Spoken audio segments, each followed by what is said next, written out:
Hello दोस्तों, welcome to प्रोड्यूसरी अड्डा। दोस्तों, आज हम यहाँ बात करने वाले हैं डीएलएड थर्ड सेमेस्टर के साइंस के अतिलघुत्तरीय प्रश्न के बारे में। जैसा कि आप लोगों ने कहा था कि शायद जो पवन सीरीज से क्वेश्चंस आते हैं उसको भी आप कराइए, तो यहाँ पे आज हम लोग पवन सीरीज के सभी अतिलघुत्तरीय प्रश्न देखने वाले हैं। इसका आपका कोई भी सेकंड क्लास नहीं आएगा, इसी एक क्लास में आपको 200 से अधिक प्रश्न देखने को मिलने वाले हैं। एग्जाम में आपके यहीं से प्रश्न फंसने वाले हैं। और मैं यहाँ पे आपको बता दूं कि आपका नोट्स भी बन चुका है, पेपर भी आपको मिल रहा है। तो आप नोट्स के साथ साथ पेपर आपका बिल्कुल फ्री है। आप नोट्स लीजिए, पढ़िए, पेपर सॉल्व करिए। एग्ज़ाम में अच्छे से भी आपका एग्ज़ाम हो जाएगा और कहीं ना कहीं आपका बैग भी नहीं आएगा। चलिए हम देखते हैं आज का पहला क्वेश्चन है। इससे पहले जो हमारे भाई बहन अभी तक चैनल को सब्सक्राइब नहीं किए हैं, सब्सक्राइब कर लें ताकि कोई भी क्लास, कोई भी अपडेट मिस ना हो। चलिए देखते हैं आज का पहला क्वेश्चन। यहाँ पे आपका आज का पहला क्वेश्चन है कि प्राचीन काल के महान शल्य चिकित्सक कौन थे। प्राचीन काल के महान शल्य चिकित्सक कौन थे, यहाँ पे आपको बताना है। आपके हो जाएंगे सुश्रुत महोदय जी। ठीक है। नेक्स्ट यहाँ पे आपका है कि वर्ग समीकरण का हल देने वाले प्रथम गणितज्ञ कौन थे। वर्ग समीकरण के गणितज्ञ के बारे में यहाँ से पूछा गया है। तो आपके हो जाएंगे श्रीधराचार्य। ओके दोस्तों, आपके हो जाएंगे श्रीधराचार्य महोदय। नेक्स्ट यहाँ पे आपका है विज्ञान और प्रौद्योगिकी का संबंध किस प्रकार है। तो विज्ञान और प्रौद्योगिकी का संबंध घनिष्ठ है। कैसा है? घनिष्ठ है। प्रौद्योगिकी क्या होता है, आपके एग्जाम में आएगा, पूछेगा आपसे कि प्रौद्योगिकी क्या होता है। आपको लिखना है कि विज्ञान के नियमों एवं सिद्धांतों के अनुप्रयोगों से मानव हित में संसाधनों का निर्माण ही प्रौद्योगिकी कहलाता है। ओके दोस्तों, चलिए नेक्स्ट यहाँ पे आपका है ग्रामोफोन। ग्रामोफोन एवं विद्युत बल्ब की खोज किसने की थी। ग्रामोफोन एवं विद्युत बल्ब की खोज किसने की थी। तो आपके हो जाएंगे थॉमस एडिसन। ओके दोस्तों, थॉमस एडिसन जी आपके हो जाएंगे। अब यहाँ पर सबसे अच्छा क्वेश्चन यहाँ पे दोस्तों है, आपको इस क्वेश्चन को नोट करना चाहिए। आप इसको 3 स्टार में भी लगा सकते हो। ओके दोस्तों, ये क्वेश्चन आपके एग्जाम में आ सकता है। ISRO का अर्थ क्या होता है। अंतरिक्ष अनुसंधान संस्थान। ठीक है।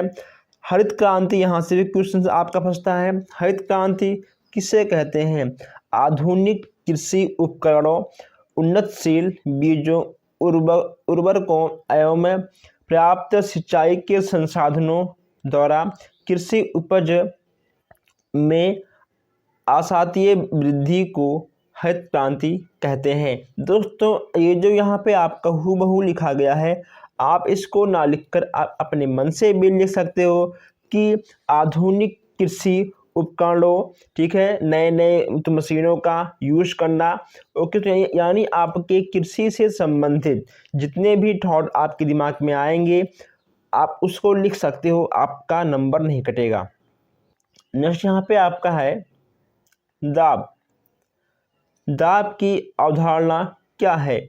किसी वस्तु को खींचने या धक्का देने में जो बल लगता है उसे दाब कहते हैं। बहुत ही सिंपल क्वेश्चन है।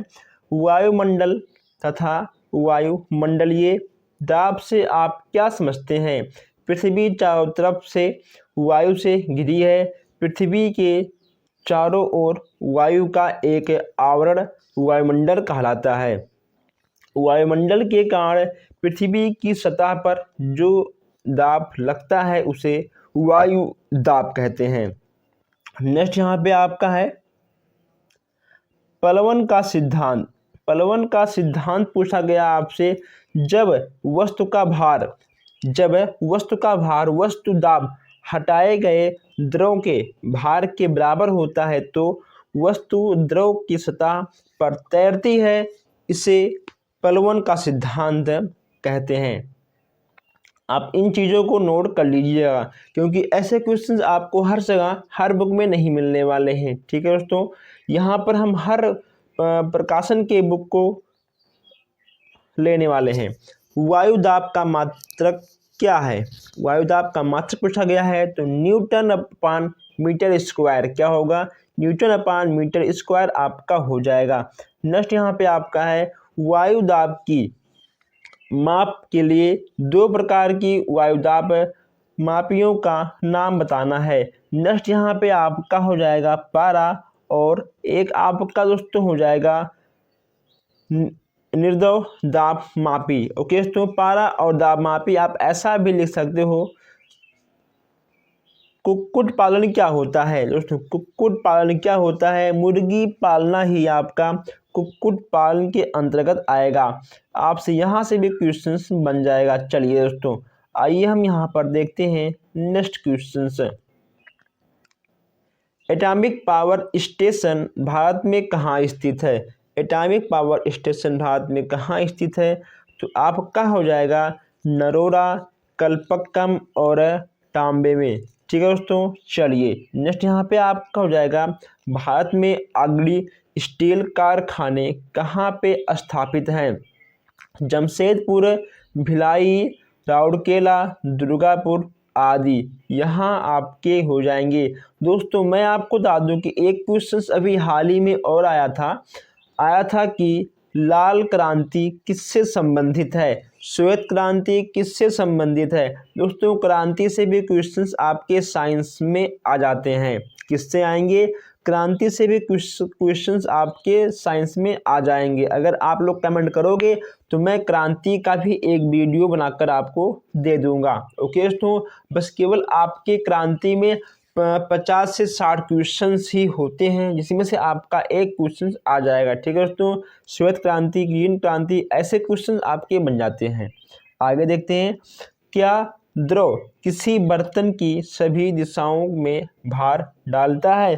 तो दोस्तों द्रव, अगर मान लो कोई भी बर्तन है, अगर उसमें हम द्रव भरते हैं तो दोस्तों वह चारों तरफ फैल जाएगा और वह सभी दिशाओं में अपना भार डालेगा। यानी हाँ, समस्थैतिकी या होमियोस्टेसिस किसे कहते हैं? जीव के आंतरिक और बाह्य वातावरण में समस्थिति बनाए रखने की क्षमता को समस्थैतिकी कहते हैं। ओके दोस्तों, आप इसको अच्छे से समझ लीजिएगा। चलिए नेक्स्ट यहाँ पे आपका है पादप हार्मोन्स या फाइटो हार्मोन्स किसे कहते हैं? यहाँ पादप हार्मोन्स और फाइटो हार्मोन्स की बात की जा रही है।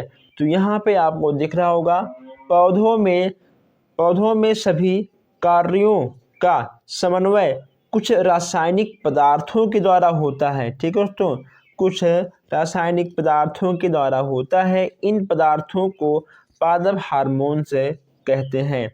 नेक्स्ट यहाँ पे आपका है ऊर्जा क्या है? ऊर्जा दोस्तों क्या है? विभिन्न क्रियाओं द्वारा शरीर में द्रव्यमान का विघटन हो जाता है, जिसके फलस्वरूप हानिकारक तथा अपशिष्ट पदार्थ बनते हैं। इन पदार्थों का शरीर से बाहर निकालना ही उत्सर्जन कहलाता है। दोस्तों उत्सर्जन क्या होता है? जैसे कि मान लो दोस्तों, अगर हमारे बॉडी से पसीना निकलता है, वह भी आपका उत्सर्जन के अंतर्गत आएगा। मलमूत्र निकलता है, वह भी आपका उत्सर्जन के अंतर्गत आएगा। देखिए यहाँ पे आपका लिखा गया है कि हानिकारक और अपशिष्ट पदार्थों का बाहर निकलना ही उत्सर्जन कहलाता है। ठीक है, आप ऐसे इसको समझ सकते हो। नेक्स्ट यहाँ पे आपका है उत्सर्जन अंग के प्रमुख अंग कौन कौन से हैं? दोस्तों जहाँ जहाँ से हमारे मल पदार्थ निकलते हैं वे सारे आपके उत्सर्जन अंग में अंतर्गत आ जाएंगे। ठीक है, आपका जाएगा गुर्दा, मूत्र वाहिनी, मूत्राशय और मूत्रमार्ग। ठीक है, ये आपके उत्सर्जन के अंतर्गत आ जाएंगे। नेक्स्ट यहाँ पे आपका है कि मनुष्य के शरीर में कितने प्रकार की पेशियाएं पाई जाती हैं? कंकाल पेशियाएं, आरक्षित पेशियाएं, हृदय पेशियाएं। बस केवल 3 प्रकार की पेशियाएं पाई जाती हैं। कितने प्रकार की? केवल 3 प्रकार की ही पेशियाएं पाई जाती हैं। नेक्स्ट यहाँ पे आपका है कि मनुष्य में श्रवण हेतु पाए जाने वाले आंतरिक अंग बताइए। दोस्तों बस केवल 2 अंग होते हैं, कर्ण पर्दा और मध्य पर्दा। ओके दोस्तों, ये आगे बस केवल 2 ही होते हैं। और एक दोस्तों फिलहाल तो कई टाइप के मतलब कई चीज़ें होती हैं, लेकिन ये आपकी 2 चीज़ें बहुत ही मुख्य होती हैं। वनस्पतियों में पाए जाने वाले बाह्य वृद्धि अंग बताइए।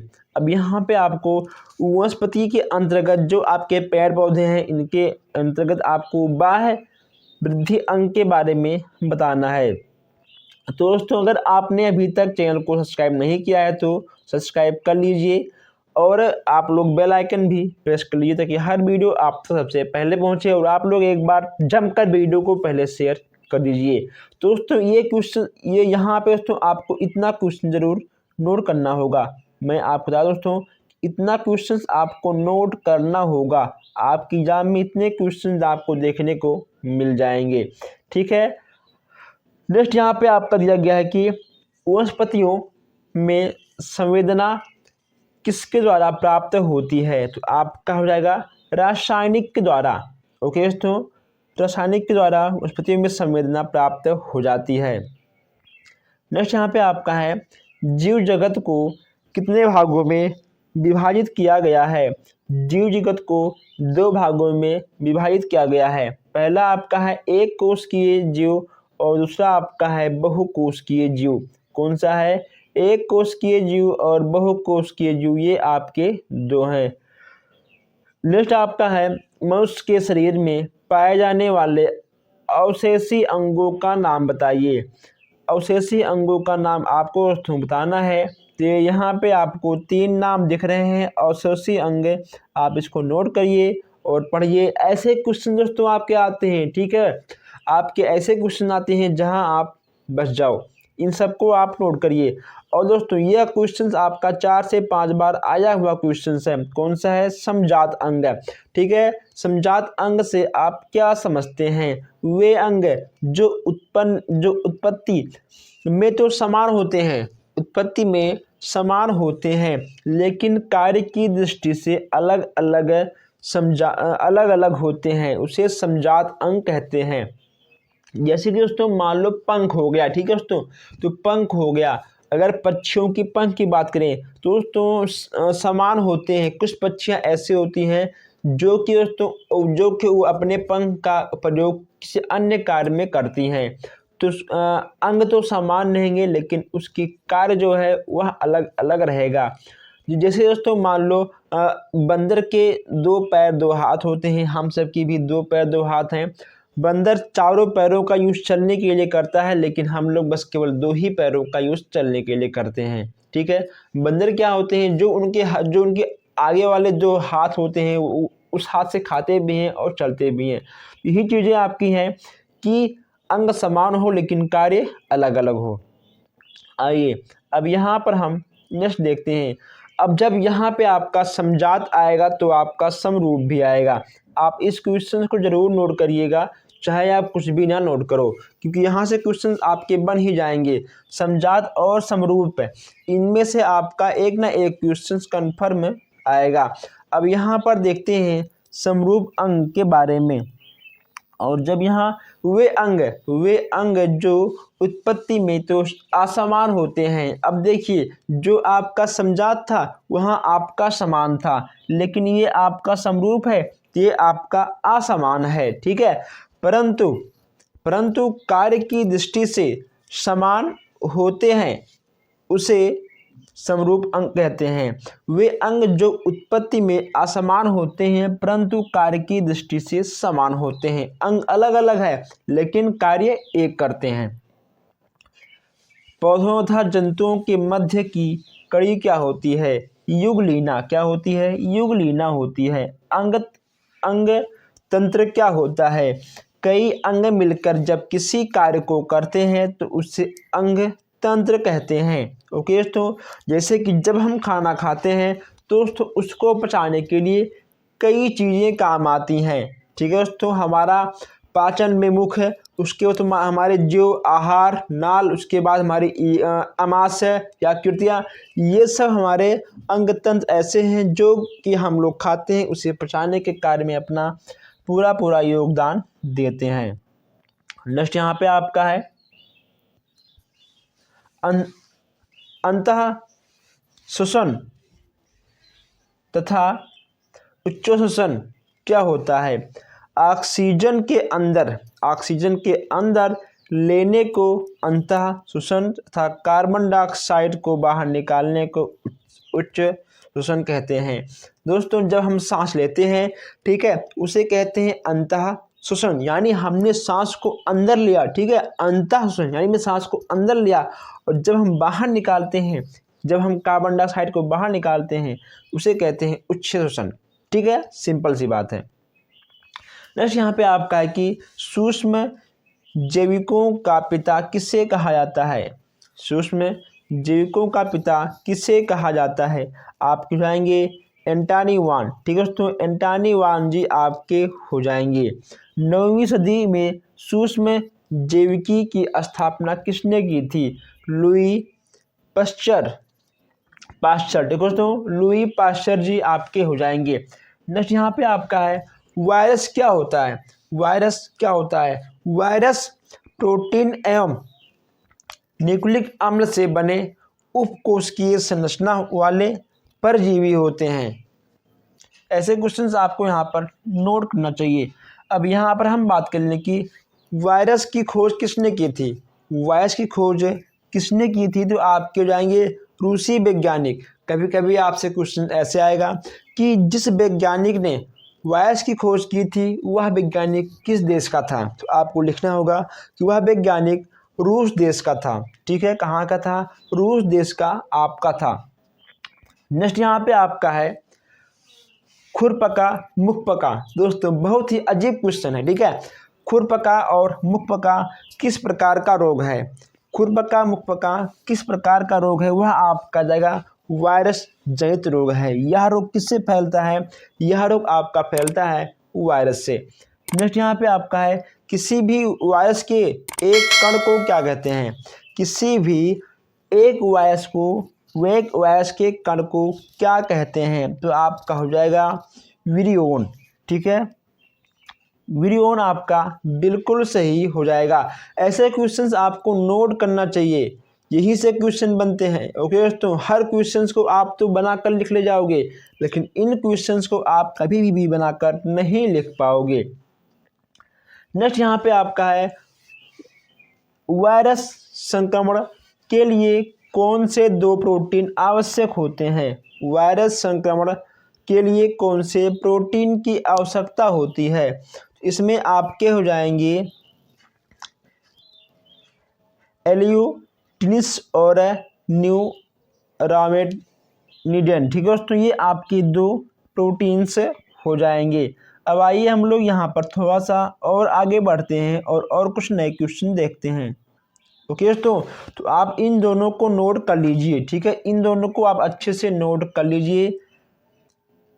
एल्गुटीन्स, ठीक है, एल्गुटीन्स और न्यूरामिनिडेज। नेक्स्ट यहाँ पे आपका है बैक्टीरियाफेज क्या है? बैक्टीरियाफेज। ओके दोस्तों, बैक्टीरियाफेज आपका क्या होता है? जीवाणुओं के परजीवी वायरस कणों को बैक्टीरियोफेज कहते हैं। क्या कहते हैं? बैक्टीरियोफेज कहते हैं। किसे कहते हैं? जीवाणुओं के परजीवी वायरस के कण को। ओके दोस्तों, चलिए आगे बढ़ते हैं। अब यहाँ पे दोस्तों आपका नेक्स्ट क्वेश्चन क्या है? नेक्स्ट क्वेश्चन यहाँ पे आपका है लाइसोजेनिक किसे कहते हैं? लाइसोजेनिक किसे कहते हैं? तो जिन जीवाणुओं में फेज जीमोन्स संयुक्त होता है उसे लाइसोजेनिक कहते हैं। दोस्तों ऐसे क्वेश्चंस आपको नोट करना चाहिए। आइए अब यहाँ देखते हैं नेक्स्ट क्वेश्चन से। वायरस द्वारा फैलने वाले रोग की रोकथाम कैसे की जाती है? टीका लगाकर और रासायनिक चिकित्सा द्वारा। ठीक है दोस्तों, इन दोनों से होता है। नेक्स्ट यहाँ पे आपका है कि जीवाणु क्या होता है। जीवाणु एक कोष की सूक्ष्म जीव होता है। क्या होता है? जीवाणु एक कोष की सूक्ष्म जीव होता है। खाद्य पदार्थ का संरक्षण किन किन विधियों द्वारा किया जाता है? आपका जाएगा केनिंग, पाश्चीकरण और कम ताप पर संचय द्वारा। ये आपके तीनों हो जाएंगे। जीवाणु भक्षी क्या है? जीवाणु भक्षी क्या है? जीवाणु भक्षी एक प्रकार का वायरस है जो जीवाणुओं पर आक्रमण करता है। जीवाणु भक्षी क्या होता है? जो जीवाणु को भक्षता है उसे बोलते हैं जीवाणु भक्षी। यानी जीवाणु भक्षी एक प्रकार का वायरस है, जीवाणु पर आक्रमण करने वाला आपका जीवाणु भक्षी कहलाएगा। नेक्स्ट यहाँ पे आपका है कि प्राकृतिक संपदा क्या है? प्राकृतिक संपदा क्या होता है? वे सभी पदार्थ जो हमें प्राकृत से प्राप्त होते हैं उन्हें प्राकृत संपदा कहते हैं। जो हमें प्राकृत से प्राप्त होते हैं हम उन्हें प्राकृत संपदा कहते हैं। नेक्स्ट क्वेश्चन यहाँ पे आपका है कि नवीनीकरणीय संप्रदाय क्या है? नवीकरणीय संप्रदाय क्या है? वे पदार्थ जो मनुष्य अथवा जीवों द्वारा प्रयुक्त तो होते हैं परंतु किसी न किसी रूप में प्राकृत से पुनः लौट जाते हैं, उन्हें नवीकरणीय संप्रदाय कहते हैं। जैसे हवा, पानी, मिट्टी, जल। ठीक है दोस्तों, हवा, पानी, मिट्टी ये चीज़ें कभी भी बेकार नहीं होती हैं, ये चीज़ें पुनः बन जाती हैं। अनवीनीकरण संपदा क्या होता है? वे प्राकृतिक पदार्थ है जो एक बार उपयोग होने के पश्चात समाप्त हो जाते हैं, उन्हें नवीनीकरण संपदा कहते हैं। ओके दोस्तों, जैसे कि मान लो आपका हो गया पेट्रोल, डीजल, मिट्टी का तेल, एलपीजी। ठीक है, जैसे आपका हो गया कपूर, कोयला। हम इन चीज़ों को एक बार उपयोग करेंगे फिर वो समाप्त हो जाएंगे, पुनः वह उस रूप में नहीं आ पाएगा। ठीक है, पुनः वह उस रूप में नहीं आ पाएगा, उसे बोलते हैं अनवीनीकरण संपदा। और नेक्स्ट यहाँ पे आपका है मृदा अपरदन क्या होता है? ठीक है, भूमि की ऊपरी सतह पर मिट्टी के कटाव या पानी के साथ बह जाने को बोलते हैं मृदा अपरदन। अब दोस्तों ये मृदा अपरदन से कौन सी हानियां होती हैं ये भी आपसे पूछ लेगा कि मृदा अपरदन से कौन कौन सी हानियां होती हैं और कौन कौन से लाभ होते हैं। यहाँ अब हम मृदा अपरदन के लाभ और हानि से भी क्वेश्चन से आपकी एग्जाम में बन जाएंगे, तो आप ध्यानपूर्वक सुन लीजिए, देख लीजिए कि जब मृदा अपरदन होता है दोस्तों, अगर मान लो आपका कोई खेत है, अगर आपके खेत में मिट्टी की कटाव होती है दोस्तों, जो आपकी मिट्टी की उर्वरक क्षमता है वह कहीं ना कहीं कट कर बह जाएगी और आपके फसल अच्छे से नहीं होंगे। अब एक बात यहाँ ये होती है दोस्तों, जब मिट्टी की कटाव होती है तो दोस्तों अलग अलग स्थानों पर मृदा की कुछ उर्वरक शक्तियाँ होती हैं, वे कट के आपके खेत में आ जाती हैं, तो वहाँ पर अच्छी फसल हो जाती है। दोस्तों इसके दोनों हैं, इसके लाभ और हानि दोनों आपको देखने को मिल जाएंगे।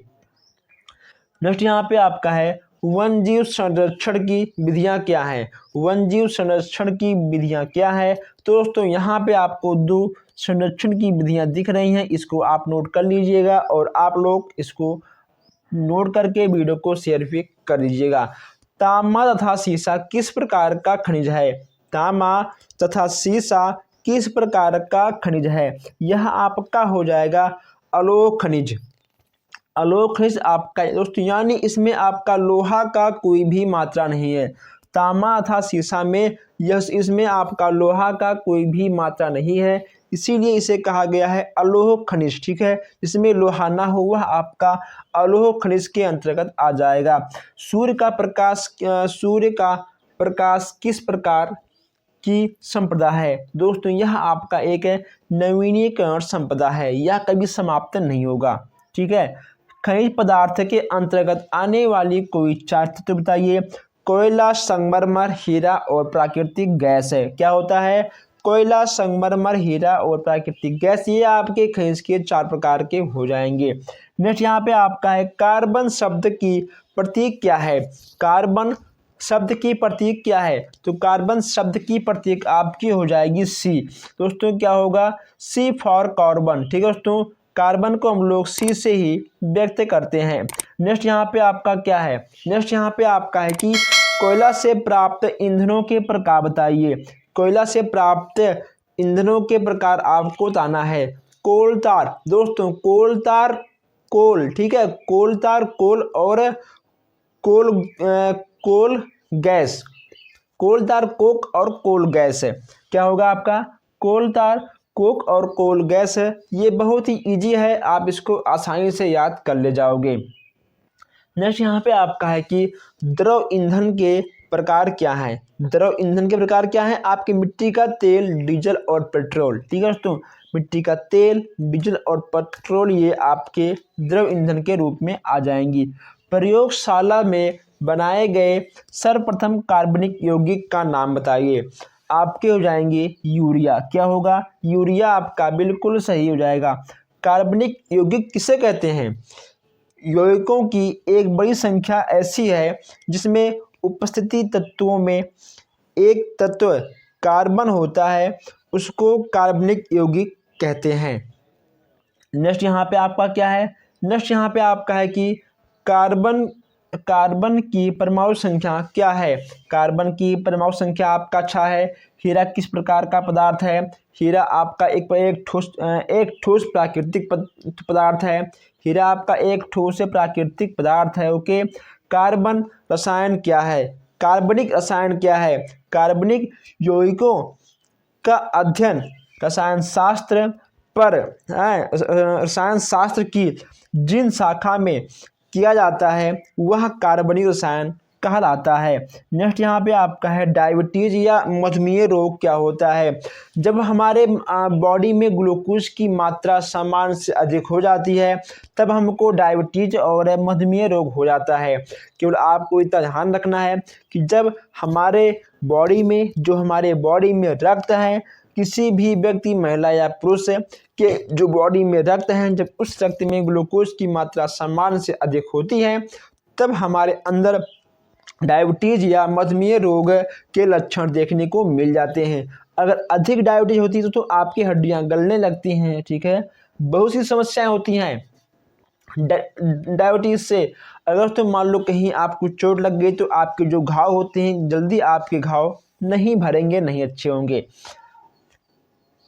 संक्रामक रोग किसे कहते हैं, ऐसे रोग जो प्रत्यक्ष या अप्रत्यक्ष रूप से एक व्यक्ति से दूसरे व्यक्ति में संक्रमित होते हैं, उससे संक्रामक रोग कहते हैं। जैसे आपका था कोविड।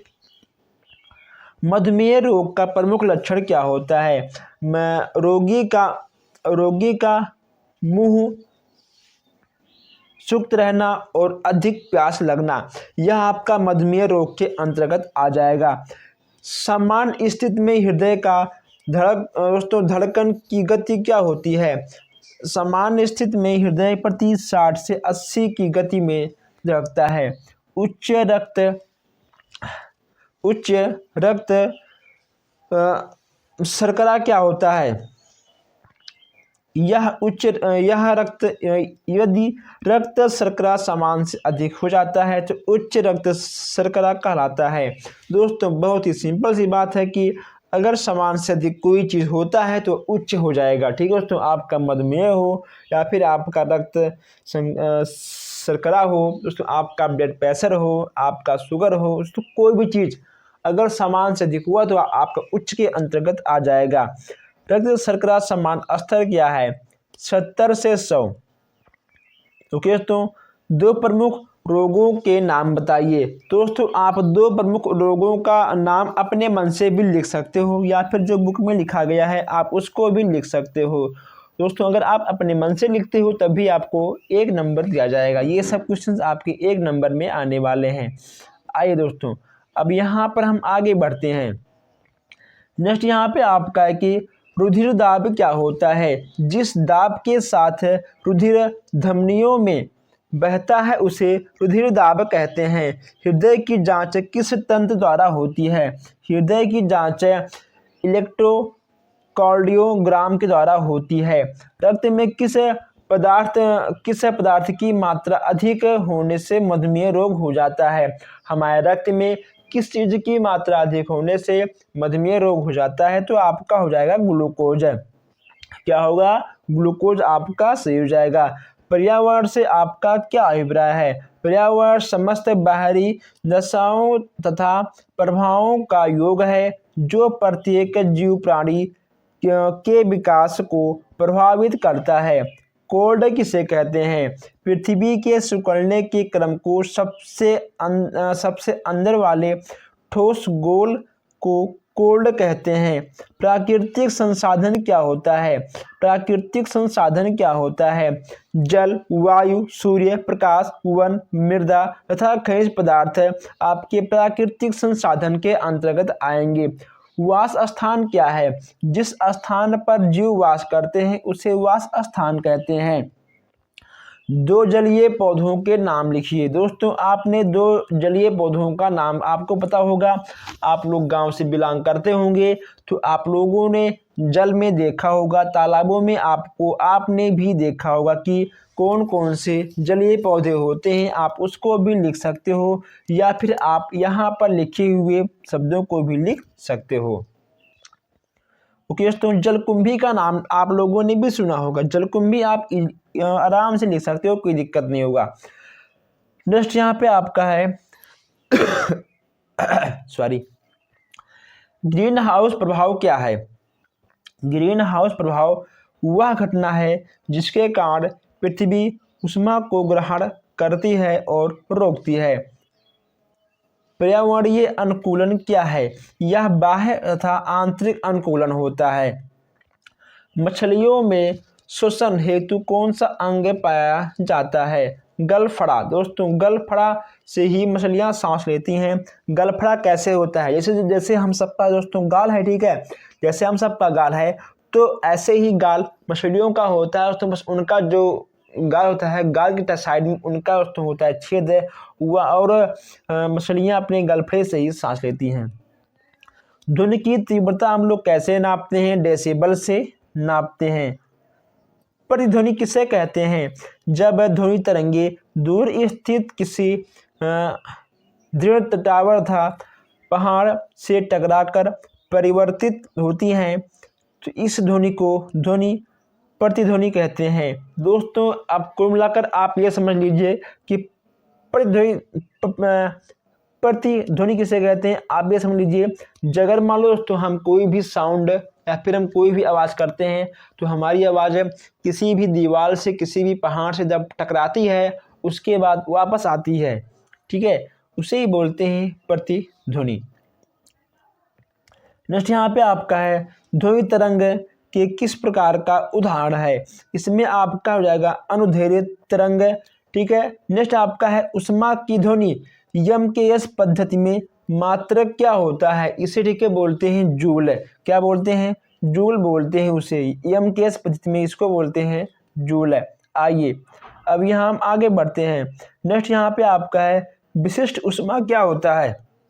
विशिष्ट ऊष्मा क्या होता है? ऊष्मा की वह मात्रा जो उस पदार्थ के एकांक द्रव्यमान का ताप 1 सेल्सियस बढ़ाने के लिए आवश्यक हो उसे विशिष्ट ऊष्मा कहते हैं। क्या कहते हैं? उसे विशिष्ट ऊष्मा कहते हैं। जल तुल्यांक की मात्रा क्या होती है? ग्राम। जल तुल्यांक की मात्रा क्या होती है? ग्राम होती है। मनुष्य की श्रवण क्षमता किस आवृत्ति से किस आवृत्ति तक होती है? 20 हर्ट्ज से 20,000 हर्ट्ज तक होती है। नेक्स्ट यहाँ पे आपका है प्रश्रवण तरंग की आवृत्ति कितनी होती है? 20,000 हर्ट्ज से अधिक होती है। अब श्रवण तरंग की आवृत्ति कितनी होती है? 20 हर्ट्ज से नीचे होती है। गुप्त ऊष्मा क्या होता है? दोस्तों, बहुत ही अच्छा क्वेश्चन यहाँ पर हमें देखने को मिला है कि गुप्त ऊष्मा क्या होता है। बिना ताप बदले पदार्थ की अवस्था परिवर्तन, जैसे ठोस से द्रव तथा द्रव से गैस की आवश्यक ऊष्मा को पदार्थ की गुप्त ऊष्मा कहलाते हैं। 1 कैलोरी से आप क्या समझते हैं? 1 ग्राम जल का ताप 1 सेल्सियस बढ़ाने के लिए आवश्यक ऊष्मा की मात्रा को 1 कैलोरी कहते हैं। अगर दोस्तों मान लो आपको स्पीड धीमी लग रही है तो आप स्पीड को तेज भी करके बाद में देख सकते हो। नेक्स्ट यहाँ पे आपका है कि एक कंपन में चली गई दूरी को क्या कहा जाता है, वह आपका हो जाएगा तरंग दैर्घ्य। नेक्स्ट यहाँ पे आपका है कि स्वच्छ मनुष्य के शरीर का ताप कितना होता है, 37 सेल्सियस होता है। यह उसको 98.6 फ़ारेनहाइट भी कहते हैं। अगर हम दोस्तों डॉक्टर के पास जाते हैं, जब भी हमें बुखार होता है, जब हम डॉक्टर के पास जाते हैं, डॉक्टर हमारे तापमान को, हमारे टेम्परेचर को, हमारे बॉडी के फीवर को फ़ारेनहाइट में चेक करता है। किस में चेक करता है? फ़ारेनहाइट में ही चेक करता है, ना कि वह सेल्सियस में चेक करेगा। वह हम सबको फ़ारेनहाइट में ही चेक करता है। एसआई पद्धति में ताप का मात्रक क्या होता है? केल्विन। क्या होगा? केल्विन आपका बिल्कुल सही हो जाएगा। नेक्स्ट यहाँ पे आपका है ऊष्मा की मात्रा कैसे ज्ञात की जाती है? ऊष्मा की मात्रा पदार्थ की द्रव्यमान गुणे पदार्थ की विशिष्ट ऊष्मा, पदार्थ की ताप वृद्धि। ठीक है दोस्तों, ऊष्मा की मात्रा बराबर पदार्थ की दाब गुणे पदार्थ की विशिष्ट ऊष्मा गुणे पदार्थ की ताप। दोस्तों आप इसको देखिए, बस केवल देख लीजिएगा, ये क्वेश्चन आपके एग्जाम में नहीं आएगा, केवल आप इसको एक बार देखकर समझ लीजिएगा बस। पदार्थ की कितनी अवस्थाएं होती हैं? पदार्थ की 3 अवस्थाएं होती हैं, ठोस, द्रव और गैस होती हैं। गलनांक क्या होता है? जब निश्चित ताप पर जिस पर कोई ठोस गर्म करने पर द्रव में बदलता है उस पदार्थ का गलनांक कहलाता है। अब यहाँ देखते हैं क्वथनांक। क्वथनांक क्या होता है? जब निश्चित ताप किस पर कोई द्रव उबलता है और गैसीय अवस्था में बदलता है, वह दिए द्रव का क्वथनांक कहलाता है। क्वथनांक से भी क्वेश्चन आपके एग्जाम में बहुत जल्दी बन जाते हैं। आइए तो यहाँ पर कुछ क्वेश्चन और देखते हैं। ऊष्मा का असंचरण किसे कहते हैं? ऊष्मा का स्थानांतरण की क्रिया को ऊष्मा संचरण कहते हैं। ऊष्मा के स्थानांतरण की क्रिया को ऊष्मा का संचरण कहते हैं। ऊष्मा के कुचालक हैं लकड़ी, कांच, कागज, ऊन और वायु। ये आपके ऊष्मा के कुचालक हो जाते हैं। ऊष्मा के सुचालक कौन होते हैं? लोहा, एल्युमिनियम और तांबा। ठीक है, लोहा, एल्युमिनियम और तांबा आपके ऊष्मा के सुचालक हो जाते हैं। दीप्त वस्तु क्या होता है? दीप्त वस्तु क्या होता है आपको बताना है। जो वस्तुएं प्रकाश उत्पन्न करती हैं उन्हें दीप्त वस्तु कहते हैं। अदीप्त वस्तु किन्हें कहते हैं? मेज, कुर्सी, बॉक्स, बर्तन आदि वस्तुओं द्वारा प्रकाश का उत्सर्जन नहीं होता उसे अदीप्त वस्तुएं कहते हैं। जिससे प्रकाश मिलता है उसे दीप्त वस्तुएं, जिससे प्रकाश नहीं मिलता उसे अदीप्त वस्तुएं कहते हैं। बस सिंपल सी बात यही है। नेक्स्ट यहाँ पे आपका है प्रकाश की किरण। प्रकाश की किरण किसे कहते हैं? प्रायः प्रकाश गमन पथ की कल्पना हम किसी अति सूक्ष्म छिद्र से निकलने वाले प्रकाश को कहते हैं, जिसे प्रकाश किरण भी कहते हैं। एक कंपन में लगे समय को क्या कहते हैं? आवर्तकाल कहते हैं। क्या कहते हैं? आवर्तकाल आपका हो जाएगा। आवर्तकाल किसे कहते हैं? एक दोलन पूरा करने में लगे समय को आवर्तकाल कहते हैं।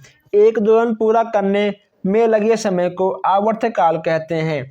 तरंगे कितने प्रकार की होती हैं? अनुप्रस्थ तरंगे और अनुदैर्घ्य तरंगे।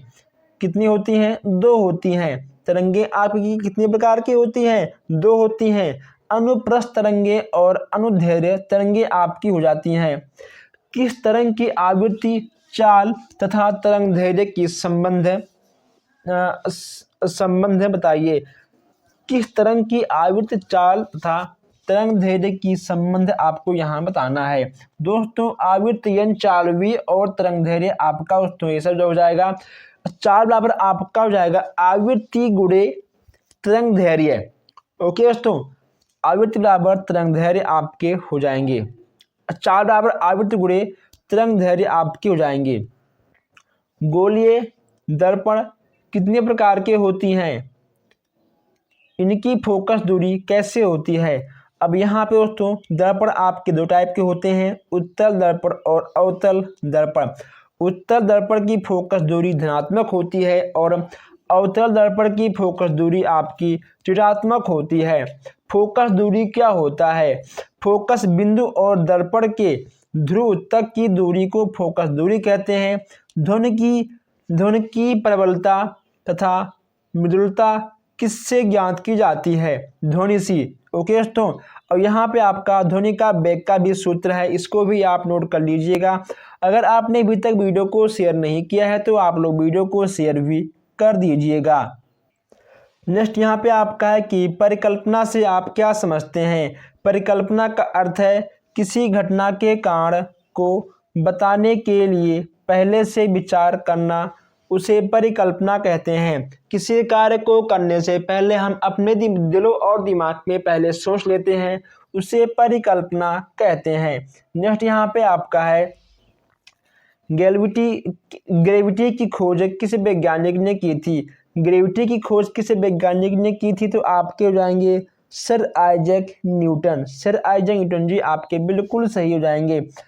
पाई का मान किस मनोवैज्ञानिक ने दिया था दोस्तों, पाई का मान किस वैज्ञानिक ने दिया था, आपके हो जाएंगे आर्यभट्ट। वर्ग समीकरण को हल सर्वप्रथम किस गणितज्ञ ने किया था, आपके हो जाएंगे श्रीधराचार्य। प्राचीन काल के महान शल्य चिकित्सक कौन थे, आपके हो जाएंगे शल्यजी। पौधों की संवेदनशीलता का सबसे पहले किसने पता लगाया था, जगदीश चंद्र बसु ने। दोस्तों very very most important question है, very very very very very very most important question है। 2 भारतीय तथा 2 विदेशी वैज्ञानिक के नाम लिखिए दोस्तों, आप इस क्वेश्चन को लिखना होगा। ठीक है दोस्तों, भारतीय वैज्ञानिक और विदेशी वैज्ञानिक है, इन दोनों में से आपका 101% क्वेश्चन आता ही है। दोस्तों आप इसको नोट करिए और आप इसको रट के याद करके आप इसको घोल के पी लीजिए, क्योंकि यहाँ से क्वेश्चन आपका जरूर आएगा।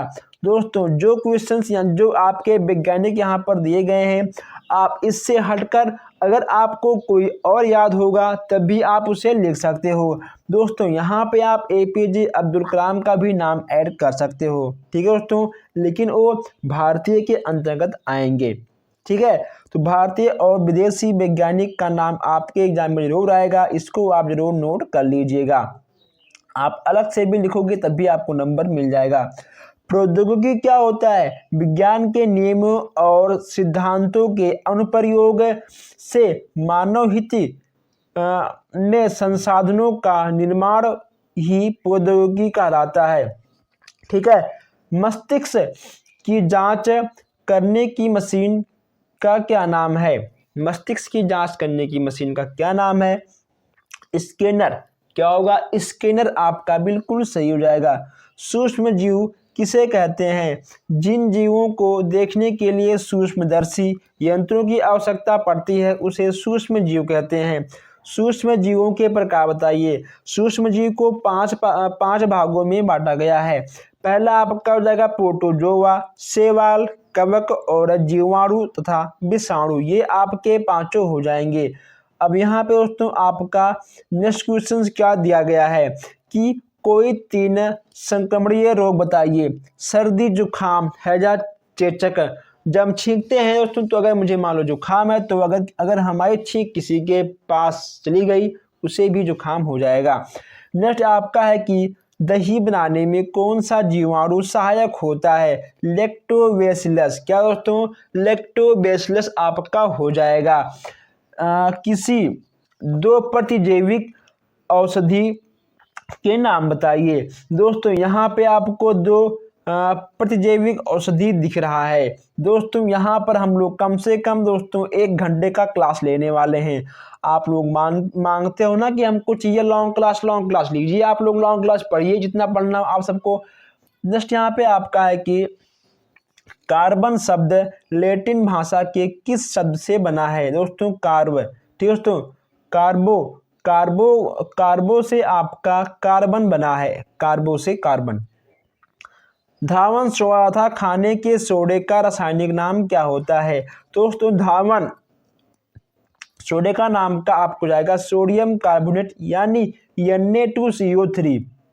क्या होगा? Na2CO3 आपका हो जाएगा। नेक्स्ट यहाँ पे आपका है खाने के सोडे का नाम आपका हो जाएगा सोडियम बाइकार्बोनेट NaHCO3। क्या होगा? NaHCO3 आपका बिल्कुल सही हो जाएगा। नेक्स्ट यहाँ पे आपका क्या है? कार्बन किन किन रूपों में पाया जाता है? मुख्य रूप से कार्बन अपने विभिन्न रूप में पाए जाते हैं। संयुक्त अवस्था में कार्बन बहुत सी यौगिकों में पाई जाती हैं। अब दोस्तों यहाँ पे आपका हो जाएगा दहन की प्रक्रिया के लिए क्या आवश्यक है? दोस्तों ऑक्सीजन। अगर मान लो हमको कहीं पर भी आग लगाना है, किसी भी घर में किसी भी स्थान पर हमको आग लगाना है, जब तक वहाँ पर ऑक्सीजन रहेगा ही नहीं तब तक आग नहीं लगेगा। क्योंकि दोस्तों अगर कार्बन है तो कार्बन के स्थान पर आग कभी भी लगेगा ही नहीं। अगर मान लो आप आग लगाते हो उसके बाद तो आप उस स्थान को ढकते हो तो वहाँ पे ऑक्सीजन नहीं जाएगा, ठीक है दोस्तों, यानी आप वहाँ पर आपका वायु नहीं पहुँचेगा, आपका आग बुझ जाएगा। कार्बन से ही आग बुझता है और ऑक्सीजन की मात्रा पाते ही आग लग जाता है। कार्बन और कार्बन युक्त यौगिकों की दहन से कौन सी गैस बनती है? इसमें आपका हो जाएगा CO2। क्या होगा? CO2 आपका कार्बन के अंतर्गत आ जाएगा। ज्वलन ताप क्या होता है? जिस ताप पर कोई पदार्थ वायु की उपस्थिति में जलने लगता है वह उसका ज्वलन ताप कहलाता है। रक्तदाब मापने की यंत्र को क्या कहते हैं? दोस्तों रक्तदाब मापने के यंत्र को क्या कहते हैं? रक्तदाब मापने के यंत्र को दबांतर मापी कहते हैं। रक्तदाब किसे कहते हैं? जैसे यहाँ पे आपको दिख रहा है कि रक्तदाब किसे कहते हैं? हृदय द्वारा रक्त निश्चित लय या क्रम में पंपन किए जाते हैं। रक्तदाब नालिकों से बहता है, अतः यह नालिकों के दीवार को दबाव डालता है, इसे ही रक्तदाब कहते हैं। जीवाश्म का अध्ययन किसमें किया जाता है? जीवाश्म विज्ञान, जिसको बोलते हैं जीव विज्ञान, ठीक है। जीव विज्ञान में ही हम लोग जीवाश्म विज्ञान का अध्ययन करेंगे, या आप जीवाश्म विज्ञान का अध्ययन जीवाश्म विज्ञान में करोगे। ऊष्मा की मात्रा किस पर निर्भर करती है? ऊष्मा की मात्रा वस्तु के द्रव्यमान, तापमान के अंदर तथा विशिष्ट ऊष्मा पर निर्भर करती है। नेक्स्ट यहाँ पे आपका हो जाएगा ऊर्ध्वाधपतन पदार्थ किन्हें कहते हैं? कुछ पदार्थ ऐसे होते हैं जो गर्म करने पर ठोस अवस्था में सीधे गैसीय अवस्था में परिवर्तन हो जाती है। ऐसे पदार्थों को ऊर्ध्वतापन पदार्थ कहते हैं। जैसे आपका हो गया कपूर और नौशादर। दोस्तों जब भी हम कपूर को जलाते हैं उसमें से कार्बन आपका निकलेगा ही नहीं, लेकिन दोस्तों वह चीज़ आपका वहाँ से गायब हो जाएगा। ओके दोस्तों, कपूर को हम जलाएंगे, वह आपका जलेगा लेकिन फिर वहाँ से आपका गायब हो जाएगा। नेक्स्ट यहाँ पे आपका है ऊष्मीय प्रसार किसे कहते हैं? पदार्थ, ठोस, द्रव, गैस। पदार्थ के अंतर्गत बस केवल आपके 3 चीज़ें आती हैं हमेशा। जहां आपकी पूरे लाइफ में जहां पर आपका पदार्थ का नाम लिया जाएगा वहां आपका ठोस, द्रव, गैस ही आएगा, ठीक है। तो यहाँ पे आपका प्रश्न है कि ऊष्मीय प्रसार किसे कहते हैं? पदार्थ यानी ठोस ध्रुव गैस गर्म करने से फैलते हैं तथा ठंडा करने पर सिकुड़ जाते हैं। ओके दोस्तों, ये आपकी ऊष्मीय प्रसार के अंतर्गत आ जाएंगे। चलिए आगे बढ़ते हैं। नेक्स्ट यहाँ पे आपका है कि प्रकाश किरण किसे कहते हैं? प्रकाश किरण किसे कहते हैं, यहाँ पे आपको बताना है। तो दोस्तों अब प्रकाश किरण बताइए आपका क्या होगा? प्रकाश जिस मार्ग से चलता है उसे प्रकाश का गमन पथ कहते हैं। प्रायः गमन पथ की कल्पना दोस्तों कल्पना हम किसी अति सूक्ष्म छिद्र से निकलने वाले प्रकाश से करते हैं, इसे प्रकाश की किरण कहते हैं। सूर्य ग्रहण किस दिन लगता है? आपका लगेगा अमावस्या को। डायमंड रिंग किसे कहते हैं? पूर्ण सूर्य ग्रहण के समय सूर्य की दिशा में चमकती हुई गोल आकृति को डायमंड रिंग कहते हैं। परिवर्तन के नियम से आप क्या समझते हैं? परिवर्तन के नियम से आप दोस्तों क्या समझते हैं? जब आपात किरण आयतन बिंदुओं पर अभिलंब तथा परिवर्तित किरण एक तल में होते हैं तथा आयतन कोण सदैव परावर्तन कोण के बराबर होता है, उसे परावर्तन के नियम कहते हैं। दोस्तों यह क्वेश्चन आपके एग्जाम में ठीक है नहीं आने वाला है, ऐसे क्वेश्चंस आपके एग्जाम में नहीं आते हैं। अब यहाँ से क्वेश्चंस आपके आने वाले हैं एग्जाम में। 0 सेल्सियस पर वायु में ध्वनि कितनी होती है? 332 मीटर प्रति सेकंड। 1 सेल्सियस ताप वृद्धि की ध्वनि की चाल में कितनी वृद्धि होती है? 1.6 मीटर प्रति सेकंड। अब यहाँ पे आपका है कि 20,000 हर्ट्ज से अधिक आवृत्ति की ध्वनि कौन सुन सकता है? दोस्तों कुछ जंतु हैं, जैसे कुत्ता। ओके दोस्तों, कुत्ते सुन सकते हैं और कोई भी नहीं सुन सकता। यांत्रिक ऊर्जा किसे कहते हैं? यांत्रिक ऊर्जा किसे कहते हैं? इसमें आपका सूत्र को भी लिखना है। किसी वस्तु में केवल यांत्रिक कारणों से कार्य करने की जो क्षमता होती है उसे वस्तु की यांत्रिक ऊर्जा कहते हैं। यह गतिज ऊर्जा तथा स्थिर ऊर्जा के रूप में 2 प्रकार के होते हैं। दोस्तों इसका आपको हो जाएगा तो फार्मूला, अतः यांत्रिक ऊर्जा बराबर गतिज ऊर्जा प्लस स्थिर ऊर्जा। ठीक है, ये आपके दोनों हो जाएंगे। दोस्तों यहाँ पे आपका कुछ है न्यूमेरिकल से भी क्वेश्चन आ जाता है, मैथ्स की क्लास में हम इन चीज़ों को कवर कर लेंगे। नेक्स्ट यहाँ पे आपका है कि शिराएँ क्या होती हैं, इसका मुख्य कार्य क्या होता है?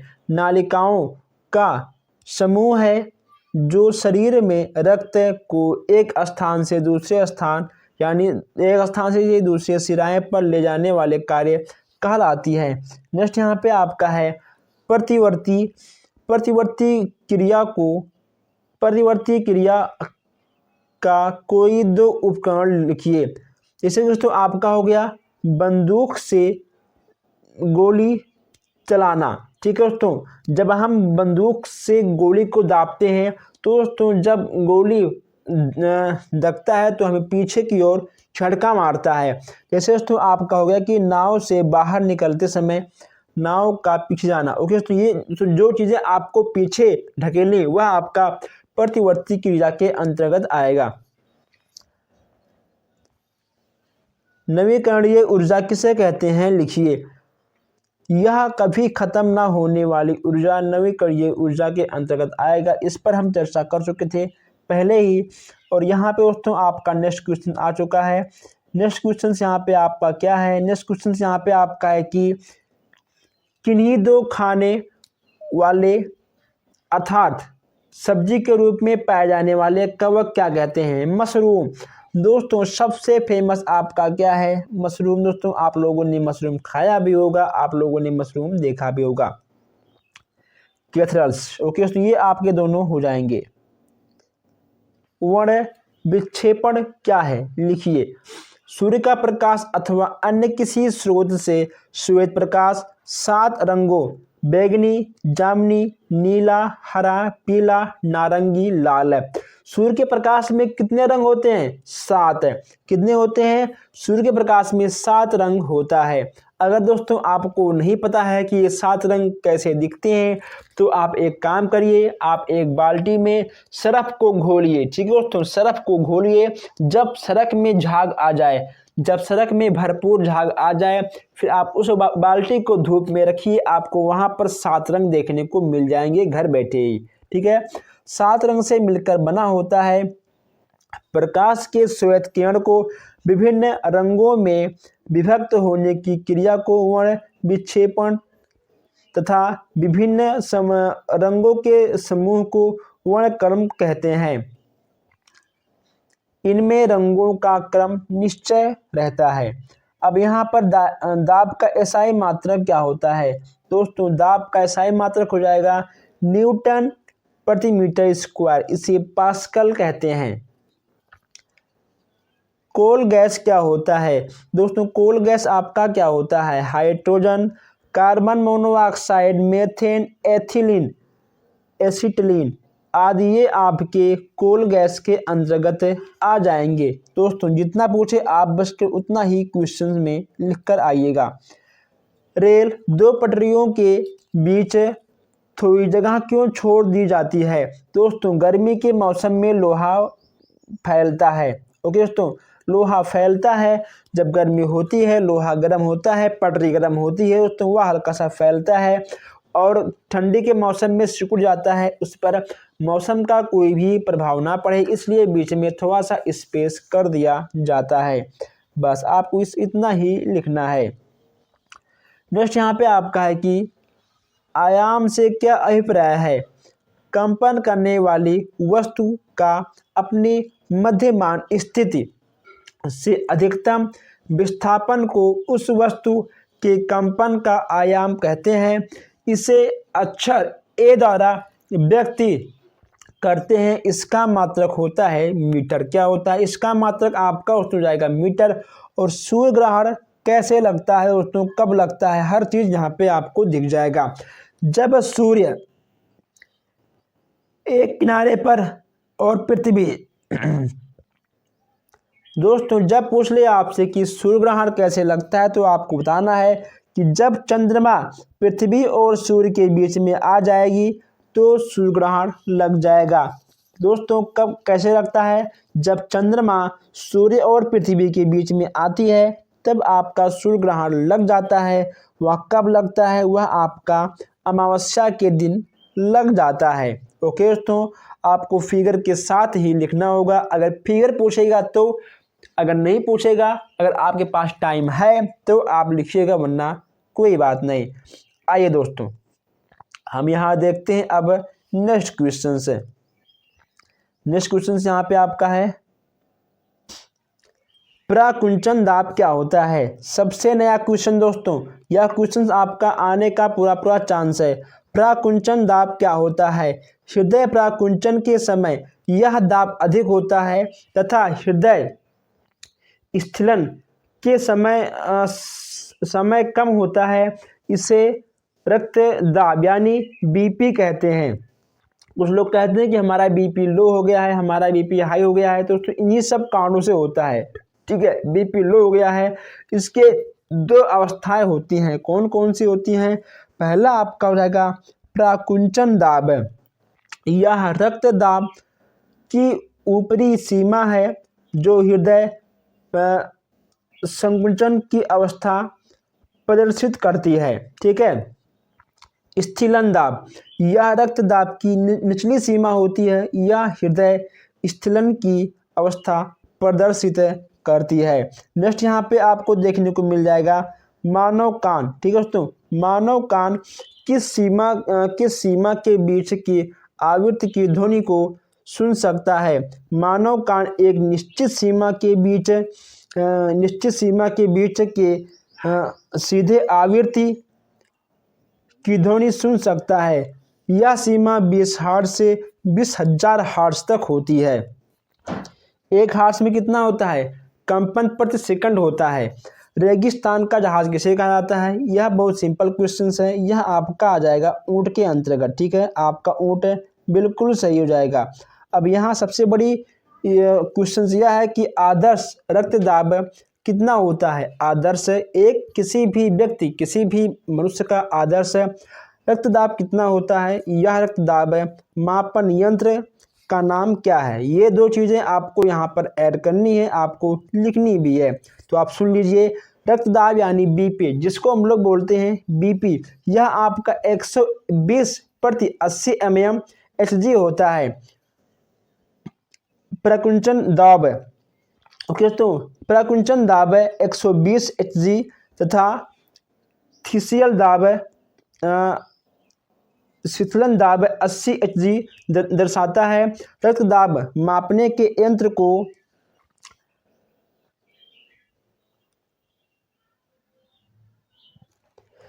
स्पाइग्नोमेनोमीटर कहते हैं। नेक्स्ट यहाँ पे आपको देखने को मिल जाएगा कि मनुष्य की श्रवण क्षमता की आवृत्ति कितनी होती है, यानी एक व्यक्ति अपने कानों से कितना ऊंचा सुन सकता है, यानी कितना अधिक आवाज़ को सुन सकता है। तो हमने अभी आपको बताया था कि दोस्तों एक व्यक्ति बस केवल 20 हर्ट्ज से 20,000 हर्ट्ज तक ही सुन सकता है। तो दोस्तों अब यहाँ देखिए, आवृत्ति का मापन कंपन प्रति सेकंड अथवा हर्ट्ज Hz 1 हर्ट्ज बराबर 1 कंपन प्रति सेकंड हो जाता है।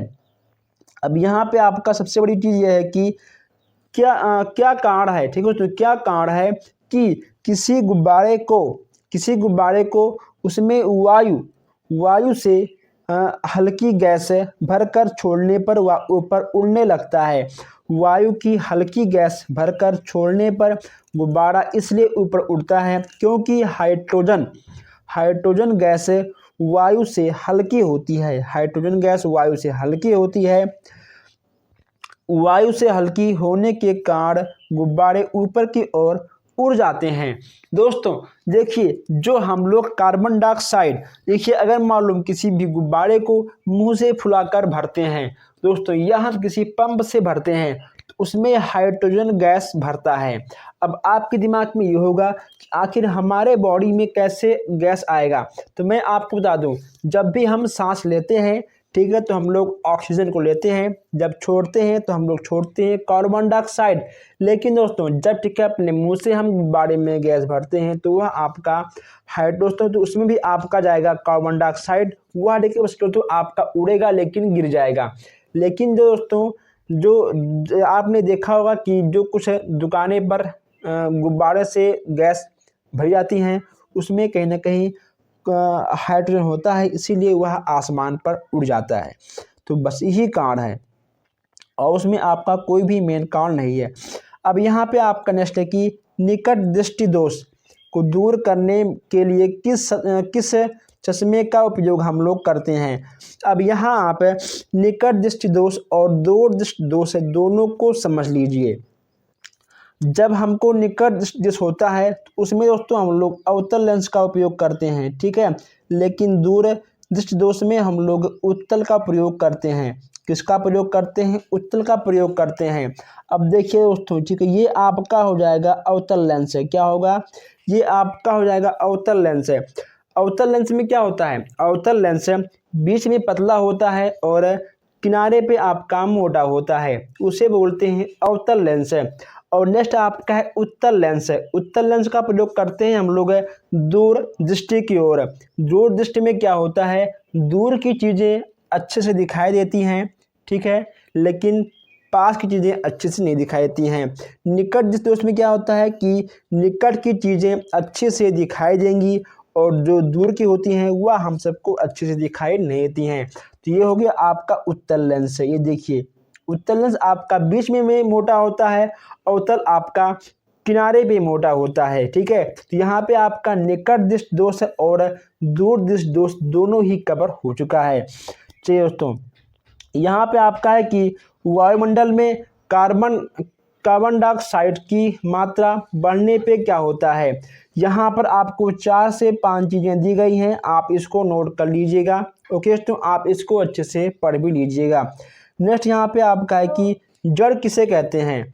जड़ किसे कहते हैं, पौधों में पाए जाने वाली जड़ें कितने प्रकार की होती हैं।